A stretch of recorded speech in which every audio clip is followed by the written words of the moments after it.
Beleza, pessoal? Boa tarde mais uma vez. Já estamos no nosso quarto momento do programa Tarde. Lembrando que estamos no Brasil e no mundo, é por aí fora. Alguns países que o Tarde já alcançou, é com muito zelo, com muita dedicação, que produzimos conteúdo aqui em Teresina PI para o mundo afora. Logo, logo, vamos chegar na Europa toda. Feito e projetado para vocês aqui de Teresina PI para o Brasil e o mundo. Isso é a marca do programa Tardear, beleza? E nosso quarto momento, nós temos o prazer de receber um ilustríssimo que vai palestrar na área de finanças, na área de direito, especificamente um papo de economia, quem sabe de melhor. A vez de a gente receber o Antônio Cláudio, com muita experiência. Sibeli, lê um pouquinho da trajetória desse ilustre, antes que ele venha palestrar aqui no programa Tardear. O doutor Antônio Cláudio da Silva é CEO do escritório de advocacia Cláudio da Silva Advogados Associados em 2009, com atuação nas seguintes áreas: negociações extrajudiciais e judiciais, direito bancário, empresarial, tributário, trabalhista, imobiliário e condominial, direito penal econômico, defesa em crimes contra a ordem tributária. No Banco do Brasil, foi gerente de agência capacitador, gerente regional de negócios, gerente de OSM, gerente do Núcleo de Consultoria de Brasília, gerente de mercado de PJ, gerente de mercado de governos, superintendente regional, superintendente estadual adjunto e superintendente estadual. Na Master e Consultores Associados, foi diretor executivo, consultor em organização e finanças, facilitador de cursos empresariais e palestrante. Na Faculdade São Judas Tadeu, foi diretor administrativo e financeiro temporário. Na Caixa Econômica Federal, foi gerente de atendimento pessoa jurídica pública e privada, gerente de relacionamento empresarial, gerente de risco de crédito de empresas corporate, projetos de infraestrutura, construção civil e operações estruturadas em Brasília, gerente regional de risco de crédito em Fortaleza. Na TV Clube, TV Cidade Verde, TV Assembleia, TV Band e TV Meu Norte, fez entrevistas e comentários em Direito, Finanças e Economia. Nas instituições universitárias Camilo Filho, Uninasal, Facite, SET, IFP, UESP, AESP, ICEB, Assembleia do Piauí e ESA Piauí, foi professor de graduação e pós-graduação em Administração de Empresas, Ciências Contábeis e Direito. E é com muito prazer e satisfação que aplaudimos. Chega para cá, venha palestrar no programa Tardear. Braga, sinta-se à vontade. Grande prazer estar aqui com você. É importante para esse trabalho que você faz, fazer a divulgação. Esse trabalho que a gente tem aqui no Piauí, do conhecimento do Piauí, da experiência do Piauí. Parabéns. Faltou alguma coisa ser apresentada? A gente, um vasto currículo assim, fica à vontade. O que você está fazendo de novo agora? Só a formação acadêmica, né? Porque são várias especializações, MBA, mestrado. E hoje eu tenho um escritório de advocacia, onde eu trabalho a parte de finanças, orientações, e tenho 3 livros. Né? Endividamento crítico, matemática financeira e consultoria empresarial. Então, vasta experiência, então a gente vai nesse contexto de direitos bancários, assim, que o pessoal procura, como é que ele dá essa projeção? A questão é que a área do direito, a tendência é especialização. Cada vez mais seguir áreas específicas. Por exemplo, hoje nós temos direito digital, que junta várias situações de direito, nomeado direito digital. O direito bancário é a mesma coisa. É um direito que é vinculado às operações, tanto investimento, como operações financeiras realizadas pelas instituições financeiras. E aí você tem que saber um pouquinho de cada área do direito para poder implementar. Mas ele se difere de algum outro, mesmo caminho parelhado assim, quando se fala de finanças, o direito bancário ele é parecido aos demais? Ou... A grande dificuldade do direito bancário é o advogado conhecer os dois lados. Conhecer as finanças, conhecer o jurídico. Porque se ele conhecer só o jurídico, abre um problema nas finanças. Se ele conhecer só finanças, abre um problema no jurídico. Só te contar por que eu fiz o direito. Eu nunca tive afinidade nenhuma com o direito. Minha formação é exata, eu sou formado em matemática. Não é? E aí, quando eu pedi demissão do Banco do Brasil, eu montei uma pequena empresa de consultoria. E comecei a orientar na parte financeira, como é que se gasta, se aplica. E comecei a orientar muito na parte de endividamento. Aí um cliente meu recebeu uma citação judicial, ele entrou em pânico e eu também. Porque eu não sabia qual a importância daquilo ali, sabe? E aí eu procurei advogados que pelo menos me ajudassem, eu percebi que eles não conheciam. Eu falei, rapaz, isso é uma área que está aberta, né? Que a gente chama de oceano azul. Aí eu parei toda a minha vida, fiz concurso público novamente, virei servidor público, fiz o curso de direito, quando eu terminei, pedi demissão e fui atuar nessa área. Então, hoje, meu foco é muito no direito bancário e nas negociações. Quando ele é voltado para relações, consumidor, assim, que ele foi lesado por alguma coisa, quando ele é voltado para o bancário versus consumidor. Na realidade, o direito bancário ele pega um pouquinho do consumidor, um pouquinho de contratos, do civil, um pouquinho do empresarial, quando é a parte de empresa. Então, isso faz com que a gente junte tudo isso para atender o cliente. Vou te dar um exemplo. O brasileiro, ele quando vai fazer investimentos, ele não tem noção exata do que ele vai ganhar. Vou te dar para te mostrar. Hoje nós temos uma juventude muito grande com banco digital. Aí faz a aplicação aqui, você ganha 110% do CDI. Ele vê o 110%, acha que é muito. Só que o CDI é como a Selic.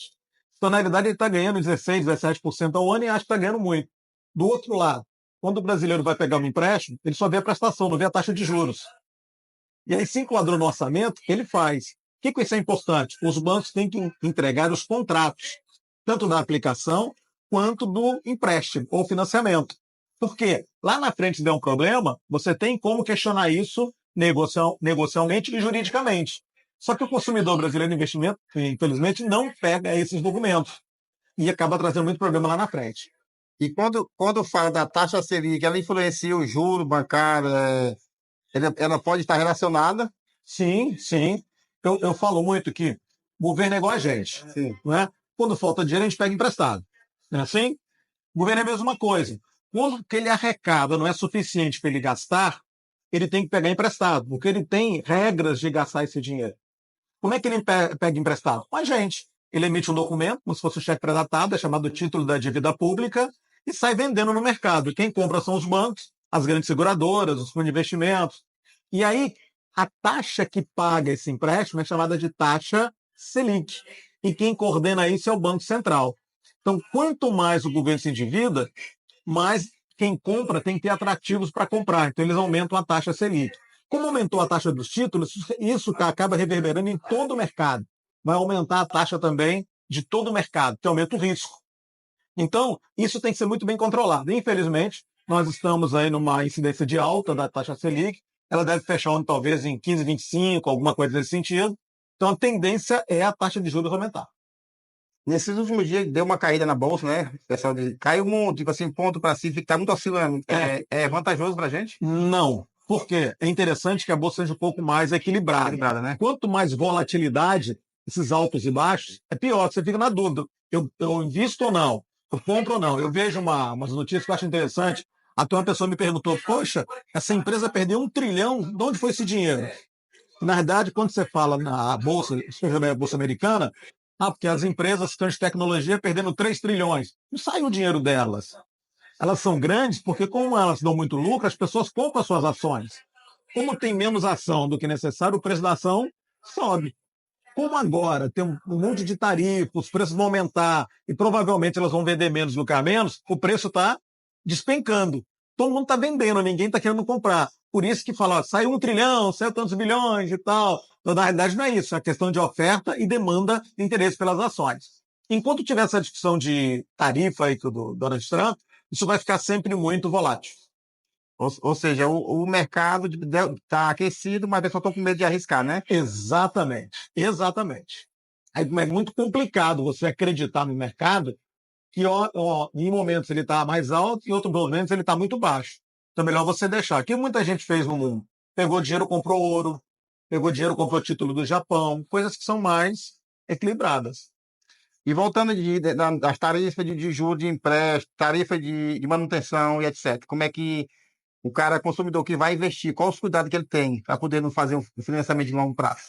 Vamos separar o investimento do empréstimo. No investimento, como você for buscar, você tem que ver 3 coisas. Primeiro, a taxa te atende?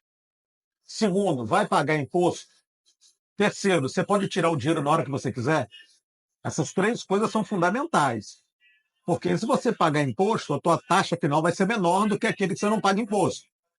Se você fizer um investimento, mesmo a longo prazo, mas se ele não permitir que você saque, se tiver um problema qualquer, você vai poder pegar o teu dinheiro, você vai ter que fazer empréstimo. Então, essas 3 coisas são fundamentais. Por outro lado, quem for pegar o empréstimo também ele tem coisas fundamentais. Primeiro, a prestação efetivamente cabe no orçamento? Aquela conversa assim, não, eu acho que dá, não vai dar nunca. Sempre vai ter problema. Segundo, qual é a taxa que ele está pagando? A gente tem uma tendência de ver só a prestação, não ver a taxa. A taxa é muito alta. E terceiro, se tiver alguma garantia, essa garantia eu posso efetivamente dar isso em garantia? Eu vou dar um aval da minha mãe, do meu pai, eu vou dar. Tem muito problema que as pessoas deram a própria casa como garantia, não pagaram. Quando você dá a sua casa como garantia, a informação que muito pouca gente sabe, a tua casa não tem proteção. Se você não pagar, vão tomar a tua casa. E muita gente não sabe disso. E acaba dando a casa como garantia. Então isso acaba trazendo um monte de problema para as pessoas. Então, são coisas que devem ser observadas. Não pode deixar de serem consideradas. Como o consumidor final que não tem experiência, como é que ele deve se proteger da taxa abusiva? Dê alguma dica aí para quem quer fazer investimento, para ter uma segurança e não se. A primeira coisa, mesmo que você seja especialista, mas dê uma olhada na taxa e compare. Hoje na internet, Braga, está muito fácil. Então, por exemplo, você vai num banco, em determinado digital, banco A, você vê lá, olha, captação aqui no time, você vai aplicar no CDB, que é o Certificado de Depósito Bancário. Eu vou te dar aí a taxa de 1,5% ao mês. Beleza, será que está boa? Deixa eu lá no outro banco B, deixa eu lá no banco C. Comparação, e né? fazer essa comparação para ver se vale a pena. Porque no passado não tinha isso, né? No passado, para saber informação dessa, demorava muito. Pra você ter uma ideia, eu aplico em ações há muito tempo. Gosto muito de mercado de capitais. Eu lembro que no passado levava 15 dias para receber uma revista para me dizer como é que estava a bolsa. Ou seja, a bolsa que eu estava investindo hoje, eu só tinha notícia dela de 15 dias atrás. Hoje não, você investe online em real time, você sabe como é que está o mercado. Então, isso ajuda muito. Essa análise comparativa ela é fundamental. E, tipo assim, o endividamento. A gente vê muito casos que o cara tem um empréstimo, ele faz outro para quitar aquele empréstimo. Tipo assim, quando ele tem uma garantia que vai ser uma taxa menor, é louvável, ele tem dois, três, fez um só e juntou uma dívida só. Não. Por que te digo isso? Nós, brasileiros, não sabemos administrar as nossas dívidas. Por quê?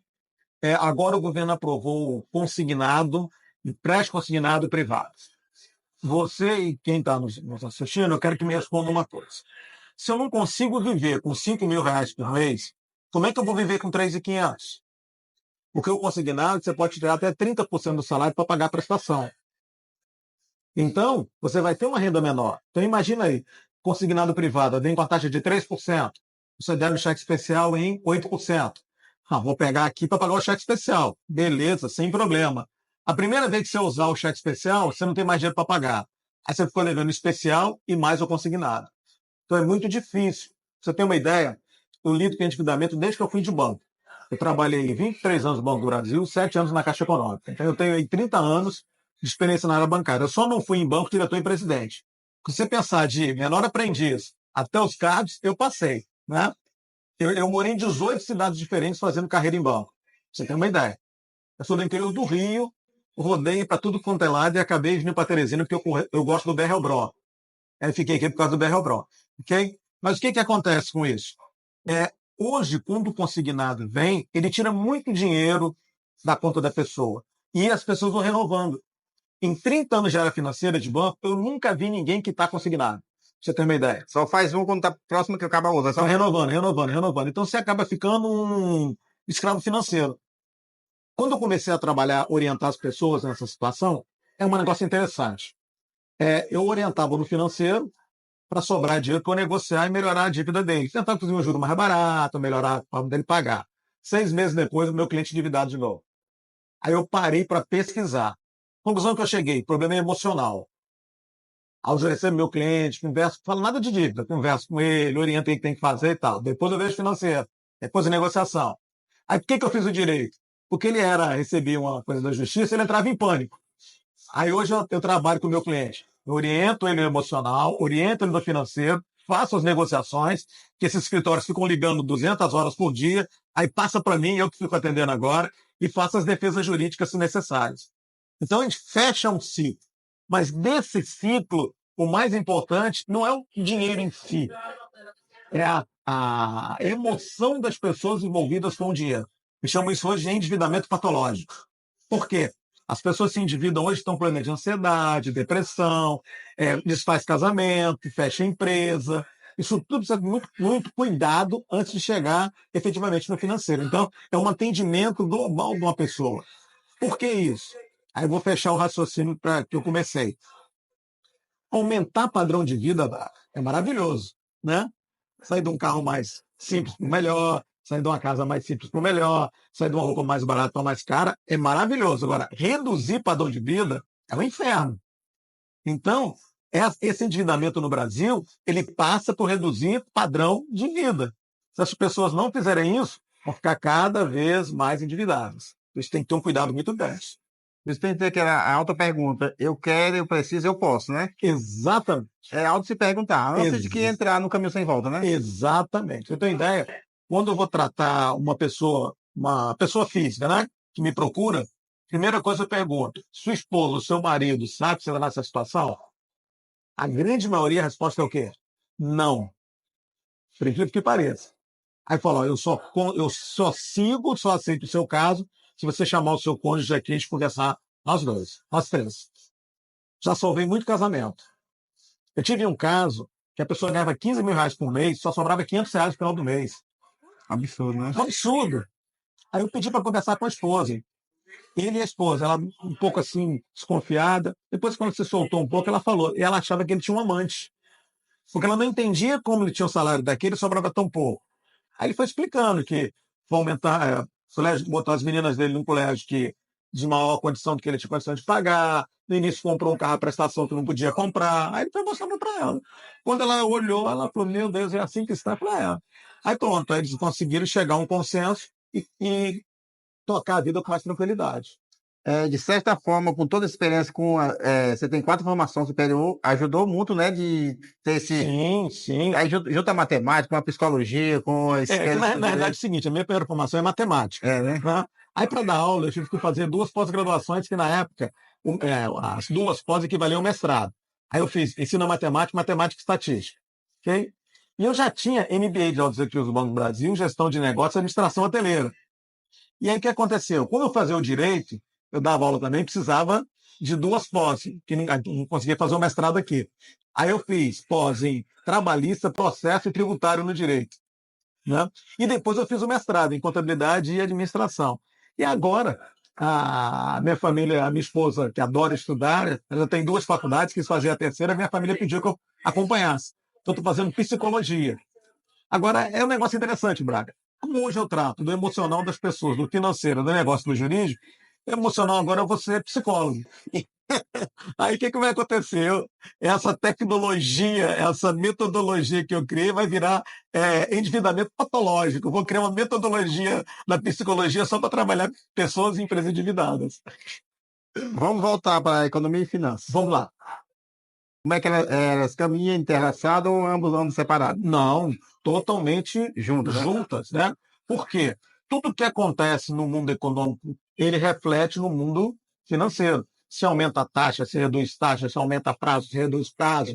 Isso tem uma incidência muito grande. Então, a gente tem que acompanhar isso e verificar qual vai ser a perspectiva futura.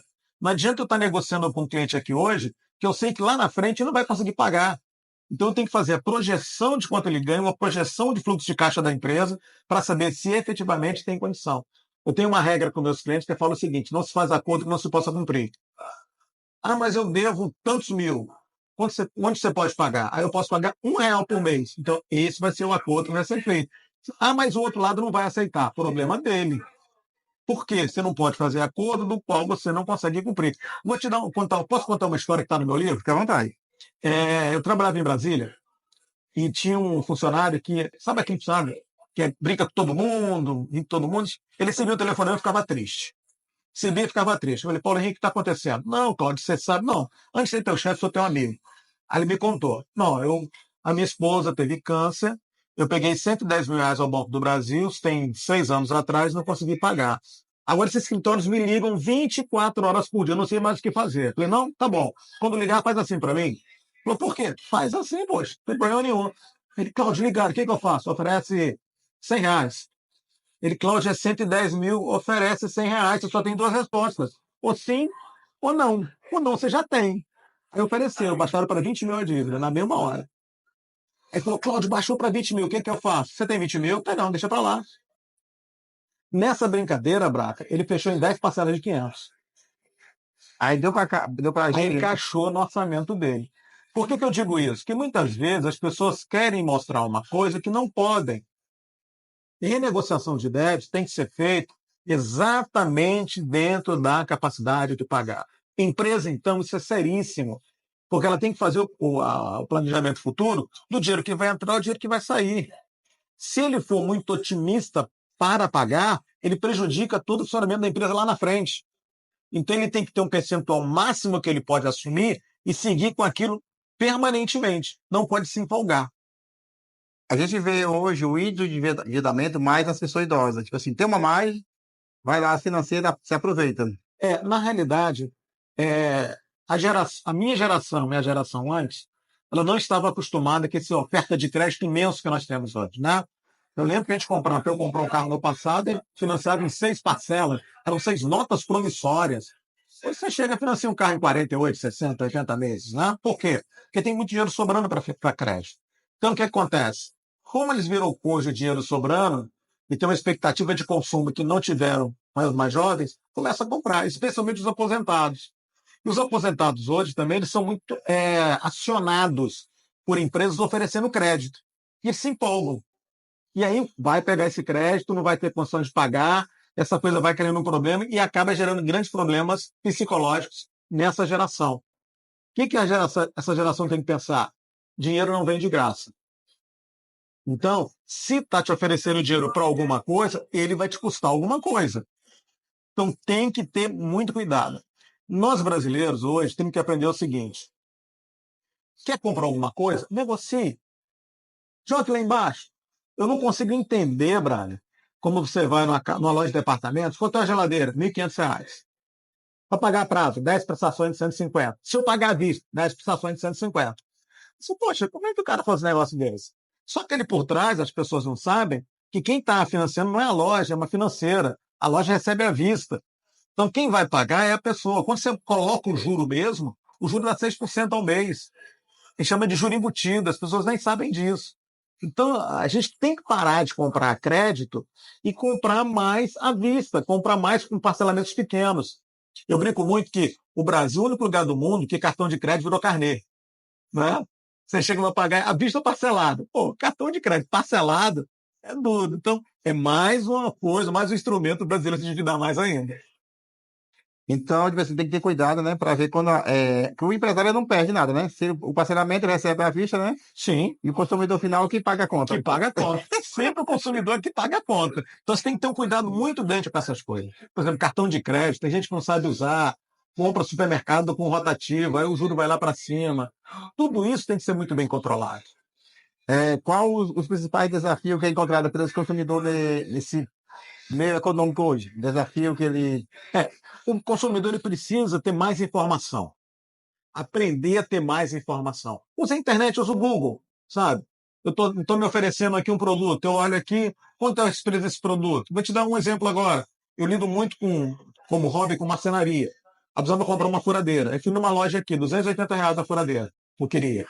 Eu falei, pô, vai na internet. Aí encontrei uma promoção no e-commerce, numa empresa, a 130. Meio produto. Mesmo, igualzinho, mesmo produto, não tinha nada de diferente. Frete grátis. Frete grátis, tudo direitinho. Aí eu te pergunto, vale a pena eu comprar essa aqui para tirá-la agora? O cara vai me entregar com uma semana ou outra, sabe? Então essa capacidade de você fazer comparações é fundamental. E o nosso consumidor ele tem que aprender a fazer isso. Outra, entre eu comprar a prazo pagando muito mais, deixa eu negociar à vista, deixa eu fazer uma proposta.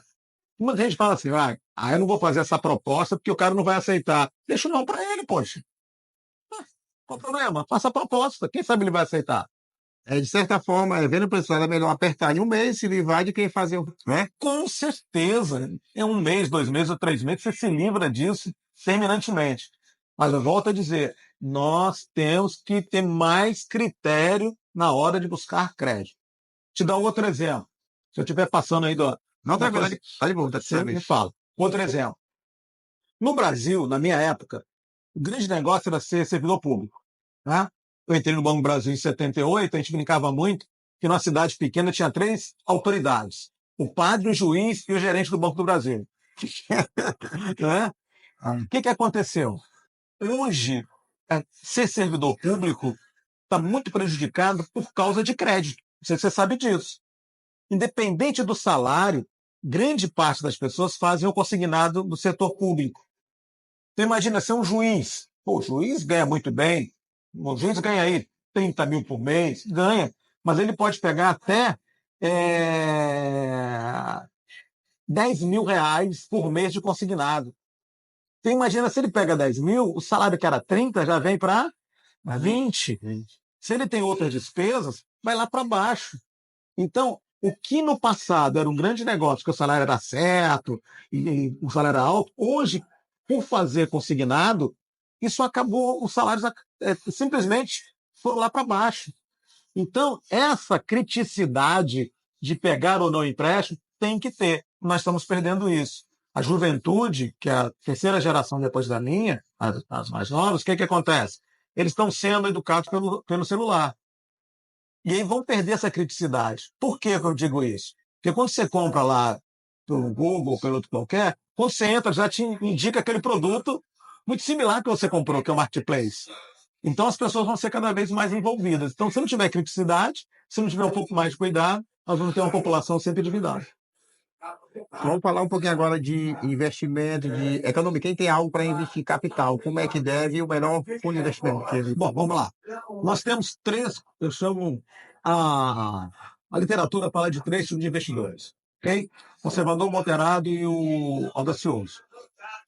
Eu acho que existe um outro investidor que ele é um pouco mais audacioso, que é o que investe em criptomoedas. Então, se você é uma pessoa mais conservadora, quer ter o dinheiro mais quietinho, você vai botar numa poupança, um título público, uma coisa que você sabe que está ali que não vai te trazer risco nenhum. Ah, não, eu quero arriscar um pouquinho mais. Você vai colocar aí 80% em título público, em poupança, até 60%, e o restante no mercado de capitais, em ações.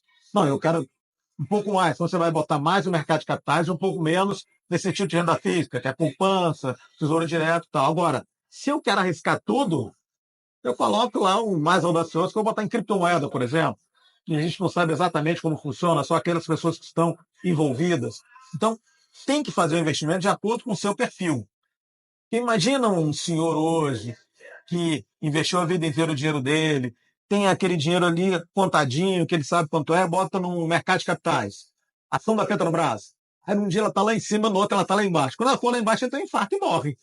Né? Porque o perfil dele não é adequado a esse tipo de investimento. Então isso tem que ser muito bem trabalhado.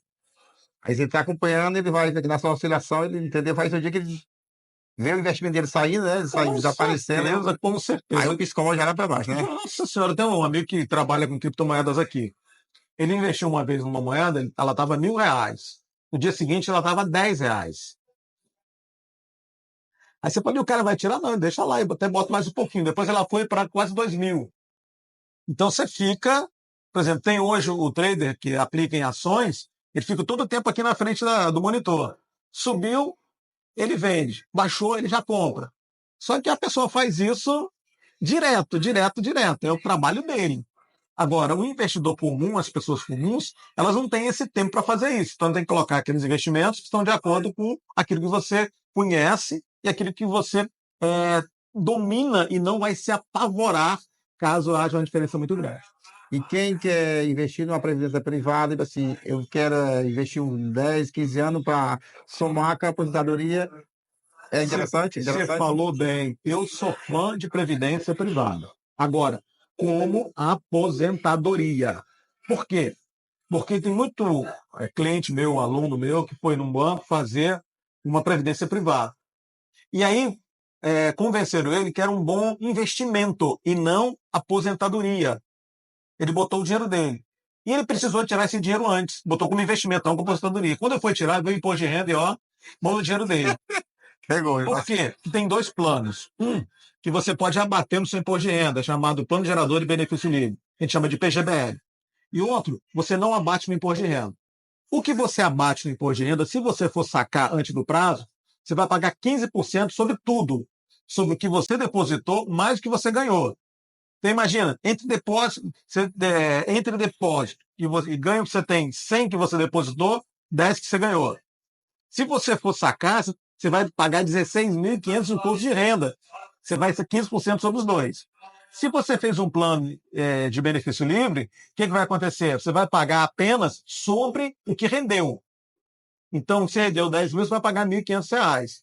Se fizer isso como fundo de investimento e sacar antes da aposentadoria, o imposto de renda é como todo. O que tem que ser feito? A previdência tem que ser feita como previdência. Não, eu vou deixar lá 10 anos, 15 anos, 20 anos. É um excelente negócio. Você define a data que você vai sair e passa a receber o seu dinheirinho. Eu brinco muito, Brad, que todo casal, assim que pretende ter filho, tinha que aplicar a regra da pizza. Você conhece a regra da pizza? Como fosse o dia da pizza, separar e guardar, depositar. Não, calma. Você vai pegar. As 12 fatias. Quando a mulher ficou grávida, não é nem quando nasceu o neném, ficou grávida, você vai depositar uma pizza por mês num plano de previdência ou num fundo. Uma pizza por mês, que é R$ 50. Sim. E só vai parar de depositar essa pizza quando o teu menino fizer 18 anos. Eu fiz uma conta, R$ 50 por mês a 1%, dá para ele chegar até os 18 anos com R$ 250 mil. Uma faculdade de Direito hoje, se você colocar R$ 1.000 por 60 meses, dá 60 mil. Significa que se você fizer a regra da pizza para o teu filho ou tua filha, ela chegar aos 18 anos, ela tem dinheiro para pagar a faculdade todinha, ainda vai ter desconto, que ela pode negociar com a faculdade, e ainda vai sobrar dinheiro para ela começar o seu próprio negócio. Fazer a formatura e fazer reunião. Formatura vai dar para montar um escritório, com muito tempo fazer um monte de coisa. Agora, é regra da pizza. Olha como é que é simples, né? E por que a grande maioria não faz a regra da pizza? Eu sempre peço a todo mundo, faça a regra da pizza. E tem que começar o quanto antes, né? Não O mais deixar cedo possível, mais cedo possível, né? De preferência quando o menino estiver na encomenda ainda. Tá vendo aí, juventude da produção? Vocês que pensam aí, ó, essa dica deixa pro namorado. O casar, vamos começar a guardar pizza antes do casamento. Não, vai dar uma dica. Quando o namorado começar a querer investir, eu quero namorar, já fala, olha, eu namoro, mas eu quero uma pizza por mês, uma pizza por semana, né? Já faz investimento baseado no namorado. Não é bom assim? Se quiser avançar o sinal, ó, a pizza, A né? pizza. Aí é 2 pizzas agora. É bom, é bom. A gente brinca com finanças assim, mas finanças é uma coisa muito agradável. É que a gente, às vezes, tumultua um pouquinho e complica essa vida, sabe? Mas é uma coisa assim muito objetiva, muito direta, é bem tranquilo. É muito interessante. Eu acompanho muito o seu trabalho na rede social, vejo, assim, sempre tá vindo postando coisa nova aqui no Papo de Minuto de Papo de Econômico, muita informação. Sempre você está viajando pelos municípios, pela cidade, dando informação. Isso é gratificante. A gente vê, tipo assim, que você faz a informação com todos eles e deixa livre para quem quiser tirar dúvida. Sim, é porque, Braga, é uma coisa que me incomoda muito. Às vezes você ouve sobre economia na televisão, é um palavreado tão difícil, são conceitos tão difíceis que você não consegue entender. É a mesma coisa fácil, por exemplo, ele estava falando para você agora. O que é Selic? Selic é a taxa que o governo paga quando ele se endivida. Não ficou fácil? Pode só vou te explicar que a Selic é uma taxa que tem um sistema de custódia do Banco Central, e dependendo do tempo que ela fica, você não vai entender nada. De forma mais prática, né? Exatamente, muito mais objetiva. E as pessoas entendem. Então, o cara vai aplicar em título público um caso na questão técnica? Não, ele vai saber se vai botar o dinheiro dele ou tirar o dinheiro dele. Vou te dar um exemplo agora. Você vai me ajudar aqui, o pessoal a entender melhor. Você tem R$ 10.000 para depositar. A Selic está subindo. Você depositaria numa taxa pré-fixada ou a taxa de hoje, ou você deixaria para a taxa lá no futuro, já que a Selic vai subir? É mais vantajoso para o futuro? Exato, mas você é um cara, você é um especialista em finanças já. Ó. Pensar no, tipo assim, Se a taxa está subindo, você botar no pós-fixado. Por quê? Porque imagina que você invista hoje a 1%, e ela suba, chega a 1,5%. Aí você deixou de ganhar 0,5%. Pouco mas dependendo do valor aplicado, pode ser um valor muito grande. Agora, o contrário. Se a Selic começar a cair, o que você faz? Você aplica a taxa do futuro do presente. Do presente. Exatamente. E você tem que dar sempre as mudanças, né? Tem que Exatamente. Só que a grande maioria não sabe, não pensa assim. Chega lá, o gerente aplica aqui. Ele não sabe nem quando está aplicando, se é pré-fixada, pós-fixada. E acaba tendo problemas lá na frente. São coisas simples, sabe? Que as pessoas às vezes não entendem, não porque elas não querem, é porque não foi explicado para elas de maneira simples. Diante de tantas experiências que nós debatemos, você conversou com qual que mais realiza que o trabalho que você faz? De todos Mas, que você já fez. com mais Isso se sente realismo, mais realizado. é quando as pessoas saem do meu escritório e falam o seguinte: olha, doutor, eu deixei minha angústia aqui. Então eu vou sair daqui agora, eu vou buscar algo que eu vou fazer. Por quê? Quando eu atendo a questão do investimento, as pessoas chegam. Já teve gente chegando na escola chorando. A gente tinha recebido uma herança, não sabia o que fazer com o dinheiro. Ó, você vai fazer assim, assim, assim, assada. A pessoa respira. Olha, vou sair daqui tranquilo. Outra, quando chega a pessoa com dívidas, ela chega lá quase que chorando, desesperada.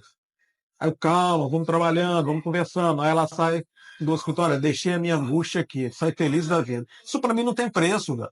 Por quê? Eu estou contribuindo positivamente com a sociedade, com a melhoria da capacidade das pessoas, com a melhoria da vida das pessoas. E ainda, os empresários da rocha, eles ainda, entendeu? Quando eles vêm conversar comigo sobre dívidas, eles saem tendo uma meta para cumprir. Ó, você tem que aumentar em tanto por cento do seu faturamento. Se não aumentar, eu não te atendo mais. Ainda vou arrochando para ele melhorar de vida ainda. Porque eu acho isso que a gente deixa na sociedade, sabe? O legado. É o que você pode contribuir positivamente para que as pessoas melhorem a sua qualidade de vida. Doutor, muitíssimo obrigado. Deixa uma mensagem final, tipo assim, quem quer ingressar nesse ramo, tipo assim, baseado nas suas experiências, que é possível ter sucesso, juntar, né? Junto com toda a experiência que você tem, o que é que você pode achar como legado do programa Tardial? Eu acho que a juventude, ou na área do direito, ou na área das finanças, ela tem que olhar um pouco mais para a questão bancária financeira. Muitos ex-alunos perguntam, quando eu começo a conhecer direito bancário? Verifica consumidor, verifica as notícias financeiras de todo dia, vê se os contratos estão adequados ou não. Vai encaixando tudo isso para você atender melhor o seu cliente. A juventude que está entrando no mercado de trabalho agora, entenda um pouco mais de finanças, entenda um pouco mais de ações, entenda um pouco mais de criptomoedas. Hoje, os bancos digitais, você tem uma abertura muito grande. Eu te falei, né? Quando no passado eu investi em ações, levava 15 dias para receber uma revista.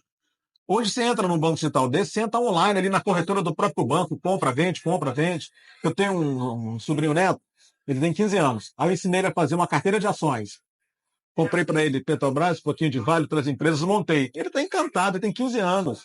Então a juventude tem que buscar esses conhecimentos, aplicar esses conhecimentos para se desenvolver dentro dessa nova realidade. E não só pensar em comprar celular novo e gastar dinheiro sem necessidade. E dentro de tudo isso, cuidado com as fraudes, né? Fraude né? tem que ter um cuidado. Por quê? Da mesma maneira que tem para você fazer o bem, também tem para fazer o mal. A semana passada, tem um amigo, foi de banco, que eu oriento ele sobre investimento, ele falar triste comigo porque ele levou um golpe de 3.700 no Pix. Ele falou, Claudio, eu fico com vergonha porque eu trabalhei em banco, sei como funciona, e levei um golpe. Por quê? O cara, manda aqui para mim, eu vou te devolver tanto e tal. Eu falei, rapaz, você sabe que não existe milagre. E é uma coisa que eu queria deixar bem claro aqui. Não existe milagre em economia. Se chegarem para você e falar assim, ó, te ofereço 5% ao mês, 10% ao mês, como já veio aqui, você não vai pagar nada quando tempo. Isso não existe. Dinheiro sai de algum lugar, entra em um lugar que vai sair de outro. Então, hoje nós temos muitos problemas aqui, por exemplo, de pirâmides financeiras. E aí, quem vai entrando por último vai bancando quem está em cima. Chega um ponto que a pirâmide não ficou mais demais. Se desfazem e alguém ficando prejuízo, né? Quem entrou por último tem prejuízo. Pede para passar um Pix porque meu amigo está precisando de dinheiro. Calma, né? Assim também não. Uma vez estava em casa, aí recebi um telefonema que a minha filha tinha sido sequestrada, se eu não mandasse tantos R$ 1.000, iam matar a minha filha. Eu falei, pode matar, não problema não. Pode matar, eu tenho um monte de problema com a minha filha, mata logo. Ela estava do meu lado, na garagem, né? Ou seja, top, pô. Uma vez chegou um boleto para mim, estava pagando mestrado, recebi um boleto, como a gente que é da área, eu olhei, tinha um negócio estranho no boleto. A conta estava muito assim, porque eu sempre olho tudo, né? Aí eu liguei para a faculdade, olha, esse boleto, não, não mandamos não. Então mandou agora. Ele mandou o outro, eu comparei, o boleto era falso. Então a gente tem que ter muito cuidado com essas questões financeiras, sabe? Usar o cartão corretamente, fazer Pix corretamente, não dar senha para ninguém, ter sempre uma senha e uma contrassenha. Os aposentados fazem muito consignado com aquela no visual, né, que você coloca. você não sabe quem fez aquilo ali, o cara não entende, o neto vem e faz o nome dele. Então, essas situações devem ser muito bem cuidadas. Hoje, por exemplo, o próprio dinheiro digital, em determinada situação, o banco tem que ressarcir o dinheiro que foi tirado da conta. Então, é buscar todos esses direitos. Muitíssimo obrigado, com muita informação, com muita precisão, muita dedicação, muitos erros que você trouxe para a gente, o programa Tardear. Hoje fechamos nosso quarto momento, com todo o brilho, com todo potência que você trouxe de nosso projeto hoje, que é levar essa informação com muita precisão, com muita presteza, ó. E vai para o mundo. Tô vendo, Vai fiquei para o muito mundo. Vai feliz, para o muito mundo, que feliz. assim, o projeto Tardear foi mais longe, que É o ó, nosso Piauí para o mundo. para o mundo. Isso aí é a marca do programa Tardear, que possamos chegar mais longe, que possamos conquistar muito E eu espaço. quero aproveitar para te parabenizar, sabe? Se todos tivessem a iniciativa que você tem de mostrar o que o Piauí tem de bom, eu não sou piauiense, bravo. Eu sou do interior do Rio. Eu vim para ficar 2 anos, estou há 22. Né? Curti o BR Obró, fui tomar água do Parnaíba, não sei daqui mais. Né? E às vezes o que me traz muito assim, não vê com bons olhos, é que às vezes o piauiense não dá valor ao seu Piauí, sabe? Fica só vendo as coisas que não são as melhores. Todo lugar tem problema. O que eu tenho que ver é focar para ver as coisas boas que tem.